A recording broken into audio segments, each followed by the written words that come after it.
YCP నాయకురాలు లక్ష్మీ పార్వతి రాజీనామా చేశారు. తెలుగు అకాడమీ చైర్పర్సన్ గా ప్రస్తుతం పనిచేస్తున్న ఆమె తన రాజీనామా లేఖను ప్రభుత్వానికి పంపించారు. ఇవాళ టీడీపీ అధినేత చంద్రబాబు సీఎంగా బాధ్యతలను చేపట్టిన విషయం అందరికీ తెలిసిందే.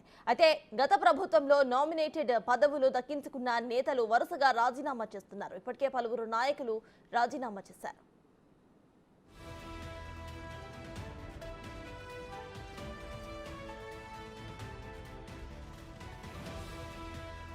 వైసీపీ నాయకురాలు లక్ష్మీ పార్వతి రాజీనామా చేశారు. తెలుగు అకాడమీ చైర్పర్సన్ గా ప్రస్తుతం పనిచేస్తున్న ఆమె తన రాజీనామా లేఖను ప్రభుత్వానికి పంపించారు. ఇవాళ టీడీపీ అధినేత చంద్రబాబు సీఎంగా బాధ్యతలను చేపట్టిన విషయం అందరికీ తెలిసిందే.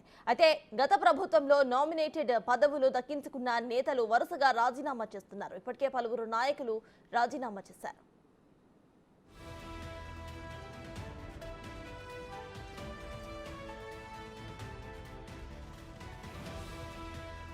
వైసీపీ నాయకురాలు లక్ష్మీ పార్వతి రాజీనామా చేశారు. తెలుగు అకాడమీ చైర్పర్సన్ గా ప్రస్తుతం పనిచేస్తున్న ఆమె తన రాజీనామా లేఖను ప్రభుత్వానికి పంపించారు. ఇవాళ టీడీపీ అధినేత చంద్రబాబు సీఎంగా బాధ్యతలను చేపట్టిన విషయం అందరికీ తెలిసిందే.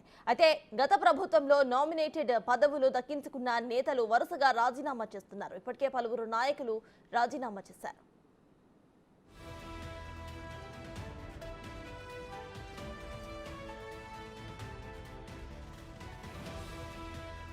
వైసీపీ నాయకురాలు లక్ష్మీ పార్వతి రాజీనామా చేశారు. తెలుగు అకాడమీ చైర్పర్సన్ గా ప్రస్తుతం పనిచేస్తున్న ఆమె తన రాజీనామా లేఖను ప్రభుత్వానికి పంపించారు. ఇవాళ టీడీపీ అధినేత చంద్రబాబు సీఎంగా బాధ్యతలను చేపట్టిన విషయం అందరికీ తెలిసిందే. అయితే గత ప్రభుత్వంలో నామినేటెడ్ పదవులు దక్కించుకున్న నేతలు వరుసగా రాజీనామా చేస్తున్నారు. ఇప్పటికే పలువురు నాయకులు రాజీనామా చేశారు.